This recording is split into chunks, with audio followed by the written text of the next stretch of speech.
आकाशवाणी पुणे. मनोज क्षीरसागर प्रादेशिक बातम्या देत आहे. ठळक बातम्या.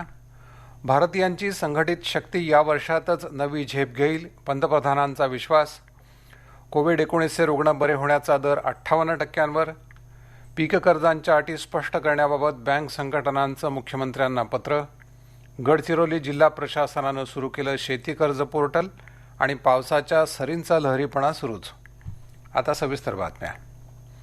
यावर्षीचा पूर्वार्ध संकट घेऊन आला असला तरी भारतीयांची संघटित शक्ती त्यावर मात करत या वर्षातच नवी झेप घेईल असा विश्वास पंतप्रधान नरेंद्र मोदी यांनी आकाशवाणीवरून काल मन की बात मधून व्यक्त केला. कोरोना प्रतिबंधासाठी लागू करण्यात आलेली टाळेबंदी उठते आहे, त्यामुळे आता आपली जबाबदारी आणखी वाढली आहे असं सांगत कोरोना प्रतिबंधाचे नियम पाळण्याची कळकळीची विनंती त्यांनी केली. मेरे प्यारे देशवासियों, कोरोना के संकट काल में देश लॉकडाउन से बाहर निकल आया है. अब हम अनलॉक के दौर में हैं. अनलॉक के इस समय में दो बातों पर बहुत फोकस करना है. कोरोना को हराना और अर्थव्यवस्था को मजबूत बनाना, उसे ताकत देना. साथियों, लॉकडाउन से ज्यादा सतर्कता हमें अनलॉक के दौरान बरतनी है. आपकी सतर्कता ही आपको कोरोना से बचाएगी. इस बात को हमेशा याद रखिए कि अगर आप मास्क नहीं पहनते हैं, 2 गज की दूरी का पालन नहीं करते हैं या फिर दूसरी जरूरी सावधानियां नहीं बरतते हैं तो आप अपने साथ साथ दूसरों को भी जोखिम में डाल रहे हैं, खास तौर पर घर के बच्चों और बुजुर्गों को.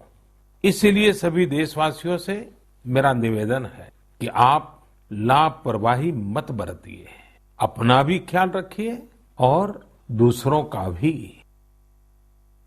टाळेबंदी उठवताना सरकारनं वर्षानुवर्ष बंधनात असलेली काही क्षेत्रही खुली करायला सुरुवात केली आहे असं त्यांनी सांगितलं. खाणकाम आणि अंतराळ विज्ञान क्षेत्रावरचे निर्बंध दूर केले आहेत. कृषी क्षेत्रावरील निर्बंध उठवण्यात आले आहेत. त्याचप्रमाणे शेतकऱ्याला आता पूर्वीपेक्षा अधिक कर्जही मिळू शकणार आहे. कोरोनाच्या संकट काळातही सरकार असे ऐतिहासिक निर्णय घेऊन विकासाचा मार्ग प्रशस्त करत असल्याचं प्रतिपादन पंतप्रधानांनी केलं. सीमेवर लढणाऱ्या जवानांना बळ मिळेल अशीच आपली कृती असायला हवी. तीच लडाखमध्ये शहीद झालेल्या जवानांना खरी श्रद्धांजली ठरेल असं ते म्हणाले. माजी पंतप्रधान PV नरसिंहराव यांच्या जन्मशताब्दी वर्ष कालपासून सुरू झालं. त्यानिमित्त पंतप्रधानांनी नरसिंहराव यांना आदरांजली अर्पण केली. नव्या कल्पना पाठवत राहण्याचं नागरिकांना आवाहन त्यांनी केलं. याच वर्षी म्हणजे देशाला नव्या उंचीवर पोहोचवू असा विश्वास व्यक्त केला आणि निरोगी राहा, सकारात्मक राहा अशा शुभेच्छा त्यांनी दिल्या. देशभरात कोविड-19 आजारातून बरे झालेल्या रुग्णांची संख्या उपचार घेणाऱ्या रुग्णांच्या संख्येपेक्षा 1 लाखाहून अधिक झाली असल्याचं केंद्रीय आरोग्य मंत्रालयानं काल सांगितलं. केंद्र आणि राज्य सरकारांनी मिळून कोविड-19चा प्रतिबंध, कंटेनमेंट आणि व्यवस्थापनासाठी केलेल्या पूर्वनियोजित उपायांचे उत्साहवर्धक परिणाम दिसून येत असल्याचं मंत्रालयानं म्हटलं आहे. 3,09,000हून अधिक रुग्ण बरे झाले असून याची टक्केवारी 58.56% आहे. देशभरात काल सकाळी 8 वाजता संपलेल्या 24 तासात 13,832 रुग्ण बरे झाले. या कालावधीत कोरोनाच्या 19,906 नव्या रुग्णांची नोंद झाल्यानं कोविड-19 रुग्णांची एकंदर संख्या आता 5,28,859 वर पोहोचली. तर या 24 तासात 410 रुग्णांच्या मृत्यूंची नोंद झाली असून देशभरात आतापर्यंत दगावलेल्यांची संख्या 16,095 झाली आहे. सध्या 2 लाखाहून अधिक रुग्णांवर उपचार सुरू आहेत. राज्यात काल कोविड-19चे 2,330 रुग्ण बरे होऊन घरी गेले.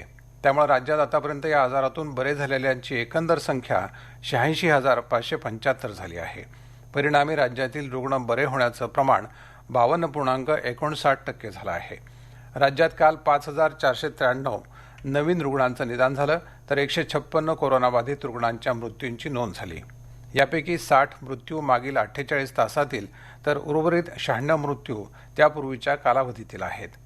एकंदर मृतांची संख्या 7,429 वर पोहोचली आहे. सध्या राज्यातील मृत्यूदर 4.51% आहे. आतापर्यंत पाठवण्यात आलेल्या 9,23,502 नमुन्यांपैकी 1,64,626 म्हणजेच 17.82% नमुने पॉझिटिव्ह आले आहेत. सध्या राज्यात 5,70,475 लोक घरगुती तर 37,350 लोक संस्थात्मक अलगीकरणामध्ये आहेत. मुख्यमंत्री उद्धव ठाकरे यांनी कोविड-19 वरील औषधोपचार आणि इतर आरोग्य सुविधा देण्यात महाराष्ट्र कुठेही मागे नसल्याचं काल राज्यातील जनतेसोबत संवाद साधताना सांगितलं. कोविड-19 मधून मुक्त झालेल्या रुग्णांनी आपला प्लाझ्मा दान केल्यास अनेकांचे प्राण वाचतील असं आवाहन करून ते म्हणाले की अर्थचक्राला गती देण्यासाठीच अनलॉक केलं आहे, पण धोका टळलेला नाही. लोकांनी गर्दी करू नये. लॉकडाऊन हा शब्द बाजूला ठेवायचा आणि हळूहळू आपण एक एक गोष्टी, सोयी सुविधा, सेवा ह्या उघडत जाणार. म्हणजेच 30 तारखेनंतर लॉकडाऊन उठणार का? तर अत्यंत स्पष्ट शब्दात नाही. मग काय होणार? असंच राहणार का? तर तेही उत्तर नाही आहे. आपण गेले 15-20 दिवस अनुभवतो आहोत. एक एक करत महाराष्ट्रामध्ये आपण अत्यंत काळजीपूर्वक पावलं टाकत सेवा सुविधा आणि काही गोष्टी म्हणजे दुकानं असतील, आपल्या नाभिकांची जी सेवा आहे ती सुरू होते आहे, अशा काही गोष्टी सुरू करतो. काही ऑफिसेस आपण परवानगी देऊन ती सुरू झालेली आहे. हे हळूवार का करतो आहोत आपण? याचं कारण अजूनही संकट नाही टळलेलं. एक गोष्ट नक्की लक्षात ठेवा की आपण जे मिशन बिगिन अगेन किंवा पुनश्च हरिओम म्हणून सुरुवात केलेली आहे, ह्याचा अर्थ धोका टळलेला नाही. राज्यात कोरोनाची साथ हाताळण्यात चुका होत असल्याचा आरोप विधानसभेतील विरोधी पक्षनेते देवेंद्र फडणवीस यांनी केला आहे. भाजपाच्या एका मेळाव्यात काल दूरदृश्य यंत्रणेद्वारे संबोधित करताना ते म्हणाले की राज्य सरकार चाचण्यांची संख्या वाढवत नाही तोपर्यंत कोविड-19 विरुद्धची ही लढाई जिंकता येणार नाही.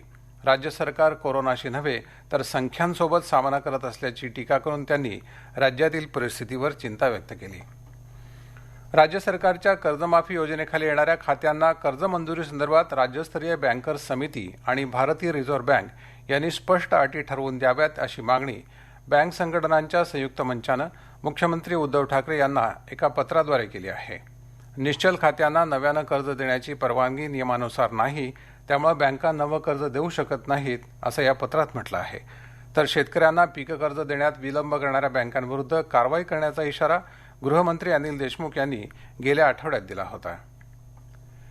पीक कर्जाची मागणी करताना येणारे अडथळे दूर करण्यासाठी गडचिरोली जिल्हाधिकारी कार्यालयानं एक पोर्टल सुरू केलं असून त्याचं उद्घाटन जिल्हाधिकारी दीपक सिंगला यांच्या हस्ते काल झालं. शेतकऱ्यांना नियमानुसार सुलभतेनं कर्ज घेण्यात या पोर्टलचा लाभ होण्याची अपेक्षा आहे. आमचे प्रतिनिधी देत आहेत अधिक माहिती. गडचिरोली येथील जिल्हाधिकारी कार्यालयाने www.kccgad.com हे नवीन पोर्टल तयार केले आहे. 29 जून पासून शेतकऱ्यांना या पोर्टलवरून पीक कर्जाची मागणी करता येणार आहे. या पोर्टलवर साध्या व सोप्या पद्धतीने सर्व शेतकऱ्यांना कृषी मित्र, आपले सरकार सेवा केंद्र, बँक सखी व कृषी सहाय्यक यापैकी एकाकडून अर्ज भरायचा आहे. या प्रक्रियेमुळे बँकांना अकारण पीक कर्ज नाकारता येणार नाही. प्रत्येक पीक कर्ज अर्जावर जिल्हाधिकारी कार्यालयाचे लक्ष असणार आहे. राज्यात हा नाविन्यपूर्ण प्रकल्प असून यातून शेती व्यवसायाला चालना मिळेल असा विश्वास जिल्हाधिकारी दीपक सिंगला यांनी व्यक्त केला. आकाशवाणीच्या बातम्यांसाठी गडचिरोलीहून जयंत निमगडे. या प्रादेशिक बातम्या आपण आकाशवाणीच्या पुणे केंद्रावरून ऐकत आहात. या बातम्या आपण न्यूज ऑन AIR ॲपवर देखील ऐकू शकता. ताज्या अपडेट्ससाठी आपण आम्हाला फॉलो करू शकता. आमचे Twitter handle @AIR news Pune, Facebook page All India Radio news Pune आणि Marathi news Pune All India Radio या आमच्या यूट्यूब चॅनलवर. चीनी वस्तूंवर बहिष्कार टाकण्याची मोहीम जोर धरते आहे. मात्र अनेक क्षेत्र, विशेषतः खेळण्यांच्या बाजारपेठेत चीनची मक्तेदारी मोडणं हे मोठं आव्हान आहे. पुण्यातल्या खेळण्यांच्या बाजारातही चीनी खेळणी ठाण मांडून बसली असली तरी भारतीय खेळणी आपलं वेगळेपण टिकवून आहेत. अशातच शहरातली काही दुकानं केवळ भारतीय खेळणी विकत असून चीनी खेळण्यांना विरोध करत त्यांनी आत्मनिर्भरतेच्या दिशेनं आश्वासक पाऊल टाकलं आहे. ऐकूया एक वृत्तांत. पुणे आणि पिंपरी चिंचवड परिसरात हजाराच्या आसपास खेळण्यांची दुकानं आहेत. यामध्ये जवळपास 70 ते 80% चीनी खेळणी असतात. आकर्षकता, आखीवरेखीव आणि वाजवी किंमत या जमेच्या बाजू. विशेषतः इलेक्ट्रॉनिक खेळण्यांची बाजारपेठ पूर्णपणे चीनच्याच ताब्यात. सध्या 100 ते 125 कोटीची चीनी खेळणी पुण्यातल्या दुकानांमध्ये आहेत. तुलनेनं भारतीय खेळणी टिकाऊ असली तरी महाग. किंमत कमी असल्यानं ग्राहकांकडूनच चीनी खेळण्यांची मागणी होत असते. त्यामुळे आपल्या मालाला उठाव मिळत नसल्याची खंत टॉईज ट्रेड असोसिएशन पुणेचे अध्यक्ष प्रमोद चव्हाण यांनी काल आकाशवाणीशी बोलताना व्यक्त केली. मात्र अशाही परिस्थितीत पुण्यातले अनेक दुकानदार गेली अनेक वर्ष फक्त भारतीय खेळणी विकतायत. किचकट कर प्रणाली आणि मनुष्यबळावरच्या खर्चातून सुटका झाली तर आपण चीनला टक्कर देऊ शकतो असा विश्वास पुण्यातले भारतीय खेळण्यांचे विक्रेते अभिजित देशमुख यांनी काल आकाशवाणीशी बोलताना व्यक्त केला. आकाशवाणी बातम्यांसाठी पुण्याहून सीमा चोरडिया. भारत चीन वादाच्या पार्श्वभूमीवर चीनी हॅकर्स भारतावर मोठा सायबर हल्ला करण्याची शक्यता महाराष्ट्र सायबर सेलमार्फत व्यक्त करण्यात येऊन संपूर्ण राज्यात सावधानतेचा इशारा देण्यात आला होता. त्या अनुषंगानं वाशिम जिल्हा पोलीस दलाच्या सायबर सेलनं या सायबर हल्ल्याला कसं परतवून लावलं याचा आढावा घेतला आहे आमचे प्रतिनिधी सुनील कांबळे यांनी. देशातील संगणकावर सायबर हल्ला होणार या महाराष्ट्र सायबर सेलच्या गंभीर इशाऱ्यानंतर वाशिम जिल्हा पोलीस दलातील सायबर सेल सक्रिय झाले. संगणकाच्या प्रत्येक अलर्टवर जिल्हा पोलीस अधीक्षक वसंत परदेशी यांनी नजर ठेवून गेल्या 2 दिवसात जिल्ह्यातील 100हून अधिक विविध संगणकावर झालेल्या विषाणूंचा हल्ला वाशिम पोलीस सायबर सेलच्या टीमने काही मिनिटातच या सायबर हमल्यावर पलटवार करून बाधित संगणक तातडीने दुरुस्त करत संगणकातील महत्त्वाची माहिती हॅक होणार नाही तसेच डिलीट होणार नाही याची काळजी घेतली. आकाशवाणीच्या बातम्यासाठी वाशिमहून सुनील कांबळे.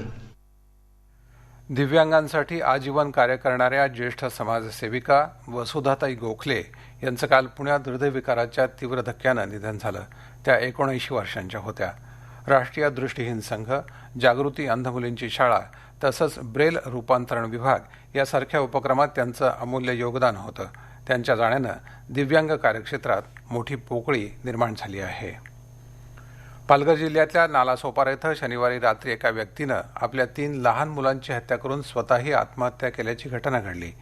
लॉकडाऊन झाल्यानंतर जवळपास 1.5 महिन्यांपूर्वी त्याची पत्नी घर सोडून गेली होती. त्या नैराश्यामुळे त्यानं हे पाऊल उचललं असावं असा प्राथमिक अंदाज आहे. अमरावती जिल्ह्यात यंदा पाऊस वेळेत दाखल झाला, मात्र आता पावसानं उघडीप दिल्यामुळे उगवलेली पिकं माना टाकताना दिसून येत आहेत. ज्या शेतकऱ्यांच्या विहिरीला पाणी आहे ते शेतकरी तुषार सिंचनाचा वापर करून पाणी देत आहेत, मात्र ज्यांच्याकडे पाणी नाही त्यांचं पीक वाया जाण्याची भीती आहे. हिंगोली जिल्ह्यात सलग 3ऱ्या दिवशी काल चांगला पाऊस पडला. सेनगाव तालुक्यात 41 मिलीमीटर पाऊस झाला असून यामध्ये गोरेगाव सेनगाव रस्त्यावरचा आजेगाव नजीकचा पर्यायी पूल वाहून गेल्यानं सुमारे 40 गावांचा संपर्क तुटला आहे. तालुक्यातल्या अनेक ठिकाणी शेतजमिनी खरडून गेल्यानं शेतकऱ्यांचं मोठं नुकसान झालं आहे. परभणी शहरासह जिल्ह्यातल्या काही भागात काल पावसानं हजेरी लावली. यात पूर्णा मानवत तालुक्यात चांगला पाऊस झाला असला तरी परभणी शहरात पावसाची सर आली. या पावसामुळे नागरिकांसह शेतकऱ्यांमध्ये समाधान व्यक्त होत आहे. पूर्णा नांदेड रस्त्यावरच्या गोरेगाव नजीक पुलाचं काम सुरू असून पर्यायी रस्त्यावरही पावसाचं पाणी साचल्यानं दोन्ही बाजूची वाहतूक ठप्प झाली आहे. लातूर जिल्ह्यात हरित बाभळगाव संस्थेच्या पुढाकारानं बाभळगाव इथं 125 झाडं लावून वृक्ष चळवळ सुरू करण्यात आली आहे. तर वन आणि विविध विभागांच्या साहाय्यानं अमरावती जिल्ह्यात यंदा 11,75,000 झाडं लावण्याचं नियोजन करण्यात आलं आहे. सद्यस्थितीत जिल्ह्यात 13,48,600 इतकी रोपांची उपलब्धता आहे. हवामान. जून महिना संपत आला तरी पावसाच्या सरींचा लहरीपणा राज्यात कायमच आहे. विदर्भ, मराठवाड्यात मध्येच जोराच्या पावसाच्या बातम्या येत आहेत. पश्चिम महाराष्ट्रात उष्मा, ओलावा यांचा लपंडाव सुरू आहे. 2 जुलैपर्यंत तरी परिस्थितीत फारसा फरक पडण्याची शक्यता नाही. पुढील 24 तासात कोकणात बहुतांश ठिकाणी तर मध्य महाराष्ट्र आणि मराठवाड्यात अनेक तर विदर्भात तुरळक ठिकाणी पावसाची शक्यता आहे. तुरळक ठिकाणी जोरदार पाऊस होऊ शकतो. शेवटी पुन्हा ठळक बातम्या. भारतीयांची संघटित शक्ती या वर्षातच नवी झेप घेईल, पंतप्रधानांचा विश्वास. कोविड-19 रुग्ण बरे होण्याचा दर 58%वर. पीक कर्जांच्या अटी स्पष्ट करण्याबाबत बँक संघटनांचं मुख्यमंत्र्यांना पत्र.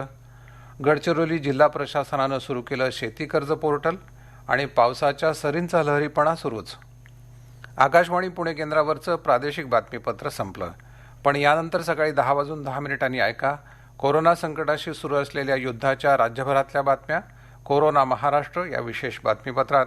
तुम्ही मात्र शक्यतो घरीच राहा, निरोगी राहा आणि विश्वासार्ह बातम्यांसाठी ऐकत राहा आकाशवाणी. नमस्कार.